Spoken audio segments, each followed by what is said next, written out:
François Bon, Les Carnets. Aujourd'hui, Antonin Artaud. Là où j'en suis avec lui.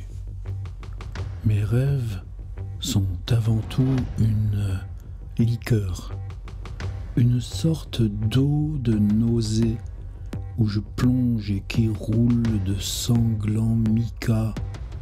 Ni dans la vie de mes rêves, ni dans la vie de ma vie, je n'atteins à la hauteur de certaines images.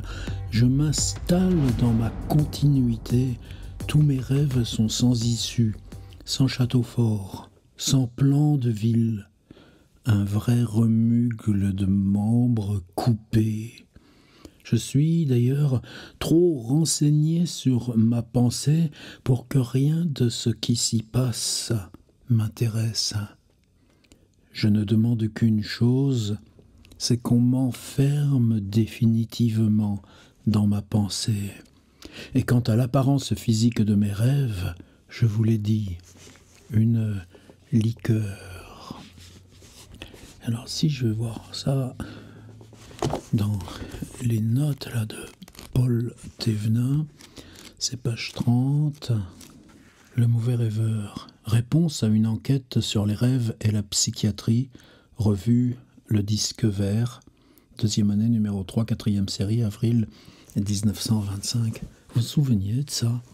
Alors, vous savez, les œuvres complètes d'Artaud, elles sont chez Gallimard en 26 volumes, établies par Paul Thévenin. Ça lui a demandé des années de transcription.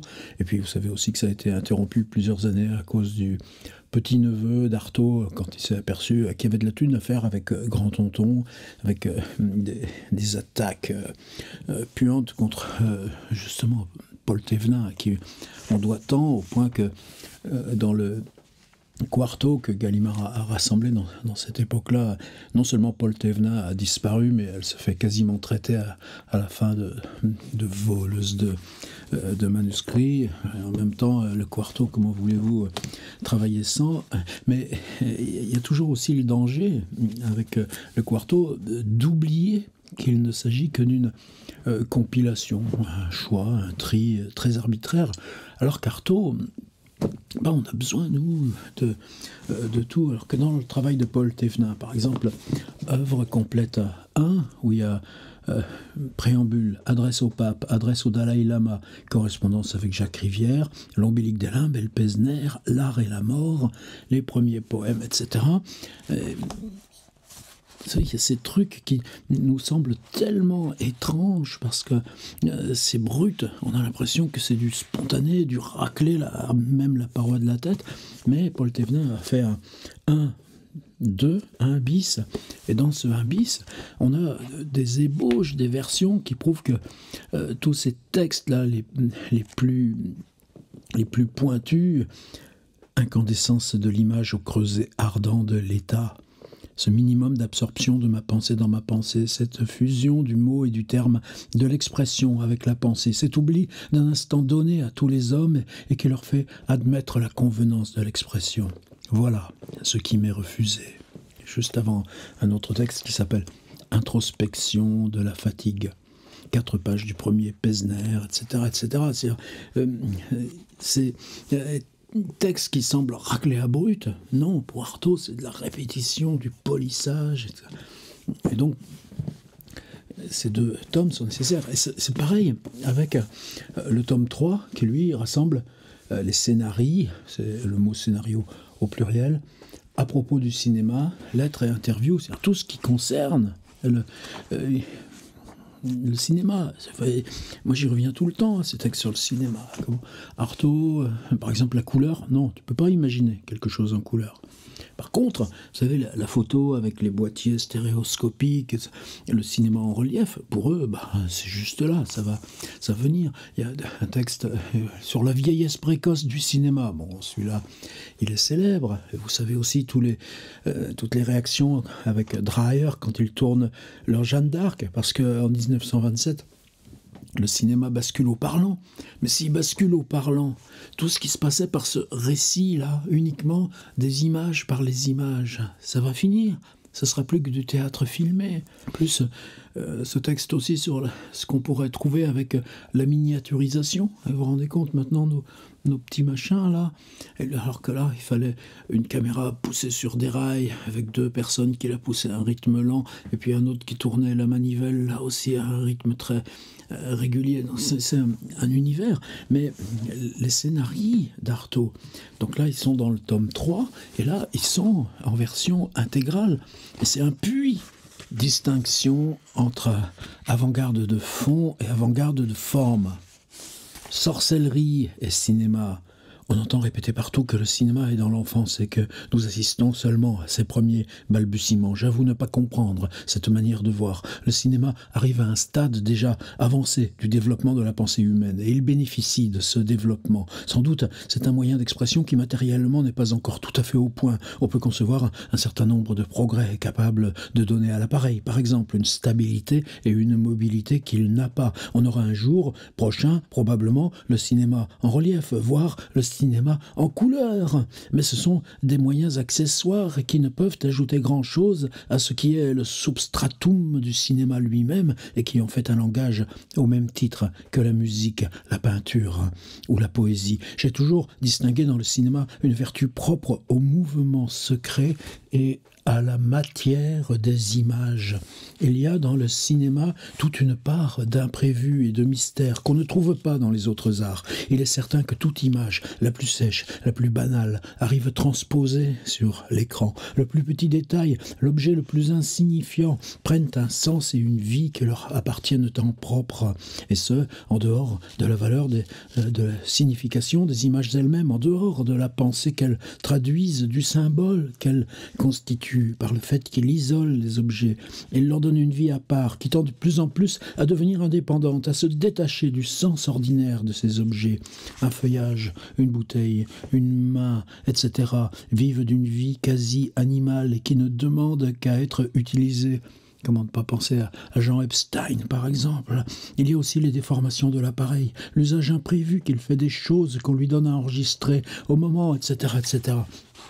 Sorcellerie et cinéma, là on est dans quelque chose, un texte évidemment célèbre, mais les scénarios, par exemple les 32, vous vous souvenez, les 32, pourtant, lui, on est dans du consistant, et puis l'avion solaire, construire, là, soudain, l'avion se dégage dans l'air, tout bleu, il file, mais cette fois, le ciel entier s'est changé en fournaise de tous les points de l'horizon, des étincelles incandescentes arrivent, chaque molécule, chaque atome d'air semble darder une flèche de feu à son tour, l'avion transparent passe dans le feu et les flammes passent au travers sans l'atteindre, puis c'est un vent qui semble dissocier les montagnes, mais l'avion métallique coupe le vent épais comme avec le tranchant d'un rasoir, et le pilote immobile dans sa carlingue passe inconscient à travers ce déchaînement de charmes illusoires. L'avion solaire, 2 pages. Si tu vas pas dans le tome 3 des œuvres complètes, c'est râpé. Et comment pas le rapprocher? Alors là, par exemple, ce rêve, lui, il est transcrit dans le quarto. Rêve. C'était un cinématographe aérien. Donc vous voyez le rapport entre l'avion solaire et cette question-là de cette transcription de rêve du haut d'un aéroplane immuable. Oh, le mot aéroplane. On cinématographiait l'envol d'une mécanique précise qui savait ce qu'elle faisait. L'air était plein d'un ronron lapidaire comme la lumière qui l'emplissait, mais le phare parfois ratait l'appareil. À la fin, nous ne fûmes plus que 2 ou 3 sur les ailes de la machine. L'aéroplane pendait au ciel. Je me sentais dans un équilibre odieux. Mais comme la mécanique se renversait, il nous fallut faire un tour dans le vide en nous rétablissant sur des anneaux. À la fin, l'opération réussit, mais mes amis étaient partis. Il ne restait plus que les mécaniciens ajusteurs qui faisaient tourner leur vilebrequin dans le vide. À cet instant, un des 2 fils cassa. « Arrêtez les travaux !» leur criai-je. « Je tombe !» Nous étions à 500 mètres du sol. « Patience, me répondit-on. Où vous êtes nés pour tomber ?» Il nous fallait éviter de marcher sur les ailes de la machine. Je les sentais pourtant résistantes sous moi. « C'est que si je tombe, hurlai-je, Je savais bien que je ne sais pas voler. » Et je sentis que tout craquait. Un cri « Envoyez-les lancer !» Et immédiatement, j'imaginais mes jambes saisies par le coup de rasoir du lasso, l'aéroplane quitter mes pieds, et moi, suspendu dans le vide, les pieds au plafond, je ne sus jamais si c'était arrivé. C'est incroyable comme... Là, on est en 1925, 1926, texte publié dans La Révolution surréaliste. On est quand même déjà après la mort de Franz Kafka, mais évidemment Franz Kafka qui n'est pas parvenu à cette époque en France, mais cette proximité, elle est incroyable. Et puis donc, les 18 secondes. Alors les 18 secondes, ça ouvre, là, le tome 3, c'est le premier scénario. Dans une rue, la nuit, sur le bord d'un trottoir, sous un bec de gaz, un homme en noir, le regard fixe, tourmentant sa canne, à sa main gauche, une montre pend, l'aiguille marque les secondes, un zoom, gros plan de la montre marquant les secondes. Les secondes passent avec une lenteur infinie sur l'écran. À la 18e seconde, le drame sera terminé. Le temps qui va se dérouler sur l'écran est un temps intérieur à l'homme qui pense. Ce n'est pas le temps normal. Le temps normal est de 18 secondes réelles. Les événements qu'on va voir s'écouler sur l'écran seront constitués par des images intérieures à l'homme. Tout l'intérêt du scénario réside dans ce fait que le temps pendant lequel se passent les événements décrits est réellement de 18 secondes, alors que la description de ces événements demandera 1 heure ou 2 pour être projeté sur l'écran. Le spectateur verra se dérouler devant lui les images qui, à un moment donné, se mettront à défiler dans l'esprit de l'homme. Et ce texte, 18 secondes, alors évidemment, il est légendaire, une espèce de dissociation du temps référentiel et du temps du récit, puis toutes ces images, là, il y a cette expression qui revient. On s'en est servi hier soir, nous, en atelier d'écriture, c'est pour ça que j'y reviens, là, encore aujourd'hui. Vision de paysage fleurs dans des éclairages somptueux, geste de malédiction de l'homme, vision de Camelot gesticulant devant sa fenêtre, les villes qui bougent et tremblent sous ses pieds, de nouveau à sa table avec des livres, des volées de femmes dans l'air, des trônes amoncelés, vision, il y a aussi une vision comme ça, un homme accroché à des barreaux, et puis tout à la fin, 18 secondes à peine se sont écoulées. Il contemple une dernière fois sa destinée misérable, puis sans hésitation ni émotion aucune, il sort un revolver de sa poche et s'en tire une balle dans la tempe. Ça, c'est 18 secondes. C'est quand même du sérieux. Et là, alors attendez, là, parce que je l'avais recopié dans mon ordi, c'est que Deleuze publie en 1985 les 2 tomes sur le cinéma, Image-Mouvement, Image-Temps. Et bien sûr, il y a un passage dans le tome 2, page 215-220, au moment où il parle de Dziga Vertov, c'est l'homme à la caméra, de 1927 aussi, cette grande rupture. Mais les textes d'Artaud sont encore un petit peu antérieurs.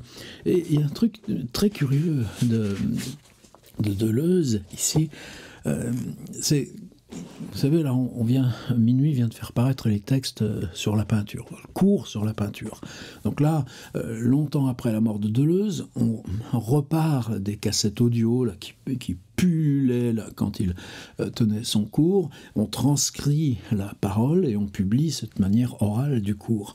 Et pour le cinéma, c'est différent, puisque les improvisations de Deleuze, on les a tout pareil, et on les a en audio. Elles sont disponibles en audio facilement sur Internet. Et ce qu'on découvre, c'est que Deleuze, quand il improvise, quand il parle, de toute façon aussi, il y a un autre élément, c'est qu'il faut qu'il explique de quoi il parle à ses étudiants. Et donc les improvisations, réflexions tâtonnantes à voix haute sur le cinéma, qui donnera 3 ans plus tard, recopié en version écrite, image-temps, image-mouvement, dans les cours, ça va beaucoup plus loin. Et, par exemple, le 25 mai 1982, moi c'est 2 ans plus tôt que j'écoutais Deleuze, j'ai pas eu cette chance-là, ni d'être dans le cours sur la peinture, ni dans le cours sur le cinéma. 2e scénario, 18 secondes. C'est 18 secondes de la vie d'un homme. Donc c'est Deleuze qui parle. Alors le film dure 1h30, Mais cette heure et demie, en fait, c'est en image temps 18 secondes. Et c'est quoi? C'est le drame d'Artaud lui-même. Enfin, le drame tel qu'Artaud a toujours présenté son drame, à savoir quelque chose dans la pensée qui empêche l'exercice de la pensée. Ou si vous préférez, une impuissance à penser, là c'est les mots repris par Deleuze dans le Pesner, et non plus dans les 18 secondes, une impuissance à penser qui s'exerce au cœur de la pensée. Et Deleuze, comme d'hab, il a tout compris. Et il répète, donc, ou si vous préférez, une impuissance à penser qui s'exerce au cœur de la pensée, impuissance à penser qui s'exerce au cœur de la pensée, il répète textuellement. Comment est-ce qu'Artaud va la traiter cinématographiquement? Là aussi, ça va être par une série de rapports entre des situations visuelles, heures au pluriel, d'images visuelles. Et cette question du heure, de la discontinuité, du saut, du rebond, échec d'une formation de la pensée dont les images pourraient devenir le mode. Et puis là, Deleuze, en cours, transcrit, et à la 18e seconde, le type tire son revolver et pan, se tue. Et moi j'ai voulu donc regarder qu'est-ce que ça donnait là, dans la version écrite. À la 18e seconde, le type tire son revolver et pan, se tue. Non, justement, il réécrit. Et en réécrivant, il perd ça. Il dit que le cinéma est affaire de vibrations neurophysiologiques, que l'image doit produire un... Il dit que le cinéma est affaire de vibrations neurophysiologiques, que l'image doit produire un choc, une onde nerveuse qui fasse naître la pensée, car la pensée est une matrone qui n'a pas toujours existé. La pensée n'a pas d'autre fonctionnement que sa propre naissance, toujours la répétition de sa naissance, occulte et profonde. Il dit que l'image a donc pour objet le fonctionnement de la pensée, que le fonctionnement de la pensée est aussi le véritable sujet qui nous ramène aux images. Il ajoute que le rêve, tel qu'il apparaît dans le cinéma européen, inspiré du surréalisme, est une approximation intéressante, mais insuffisante par rapport à ce but. Le rêve est une solution trop facile pour le problème de la pensée. Artaud croit davantage en une adéquation entre le cinéma et l'écriture automatique, à condition de comprendre que l'écriture automatique n'est pas du tout une absence de composition, mais un contrôle supérieur, unissant la pensée critique et consciente à l'inconscient de la pensée. Plus loin, c'est au contraire le noyau de la pensée, l'envers des pensées, auquel même les rêves se heurtent et rebondissent, se cassent, tandis que l'expressionnisme fait subir à la veille un traitement nocturne, Artaud fait subir au rêve un traitement diurne. Je n'ai jamais lu ça ailleurs que chez Deleuze. Au somnambule expressionniste s'oppose le vigilambule d'Artaud dans les 18 secondes, ou dans La coquille et le clergyman. Et alors on a perdu, le type tire son revolver et se tue, et on a gagné ce vigilambule. Bon, c'est du vrac, c'est un atelier, mais comment là, ne pas venir ici se perdre là, dans ce dédale du tome 1, tome 1 bis, tome 3, et là par exemple là, aussi il n'y a plus de firmament, finir avec ça. Il se définit, alors vous pensez Deleuze qui écrit l'image temps et l'image mouvement, muerto. Là, quand il écrit son scénario, il n'y a plus de firmament, il assemble des mouvements. Mouvement 1, mouvement 2, mouvement 3, et je crois qu'il y en a un quatrième. Ouais, mouvement 4, mouvement 5 même, mais mouvement 5, il n'y a rien d'écrit. Et c'est juste à la même période que Réponse à une enquête sur les tendances du cinéma. Vous savez, les partisans du film muet se sont tus, ayant dit ce qu'ils avaient à dire, et que le cinéma n'avait cessé de déraisonner depuis 5 ans ne prouve rien. contre certains principes. Les seuls bons films parlants réalisés depuis la fin du muet sont des films où la parole ne compte pas et qui valent en toute langue. Le chemin de la vie, Alléluia, l'opéra de Katsu même, où l'esprit ne retient que quelques clairs obscurs, des images à la Goya, et au point de vue parlant, des qualités de voix, qu'on ne cite même, etc., etc. Juste ce premier mouvement de « Il n'y a plus de firmament ». Mouvement 1. Obscurité. Dans cette obscurité, explosion. Harmonie coupée nette, son brut, détimbrage de son. La musique donnera l'expression d'un cataclysme lointain et qui enveloppe la salle, tombant comme d'une hauteur vertigineuse. Des accords s'amorcent dans le ciel et se dégradent, passent d'un extrême à l'autre, des sons tombent comme de très haut, puis s'arrêtent court, et s'étendent en jaillissement, formant des voûtes, des parasols, étages de sons, amorces de lueurs dont l'ambiance s'altère, passe du rouge au rose aigre, de l'argent au vert, puis tourne au blanc, avec tout à coup une immense lumière jaune opaque, couleur de brume sale et de simoun. Nulle couleur ne sera pure, chaque teinte sera complexe et nuancée jusqu'à l'angoisse. Les sons et les lumières déferleront par à-coups avec les saccades d'un télégraphe morse magnifié, mais qui sera aux morses ce que la musique des sphères entendue par Bach est au clair de lune de Massenet. La scène s'allume, sons et lumières se transforment dans les lumières, et le vacarme d'un carrefour de rues modernes. Au crépuscule, des gens passent en tous sens, mais des trams, du métro, des voitures. On ne voit que les ombres sur un immense mur blanc. Des groupes mouvants se forment, et des dessins apparaissent dans ces groupes, des mouvements divers et contradictoires, comme dans une fourmilière vue de très haut. Cris de la rue, voix diverses, bruit infernal. Quand un bruit se détache, les autres sautent plusieurs plans en arrière.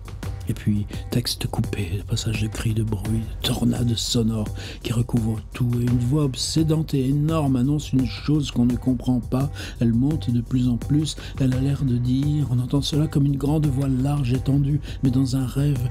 Et cela recommence indéfiniment jusqu'à la fin de la scène. Ainsi de suite. Mouvement 2, la scène se couvre de gens qui courent et qui montrent le ciel du doigt. Là, qu'est-ce que c'est ça? Non, là, je te dis que c'est la tache. Tiens, regarde la tache, regarde cette tache. Un vieillard brandit un bâton, crie d'une voix de stentor comme fou de colère devant une blague trop forte. Il est 10h du soir, c'est la lune ou le soleil, ça, c'est la lune ou le soleil.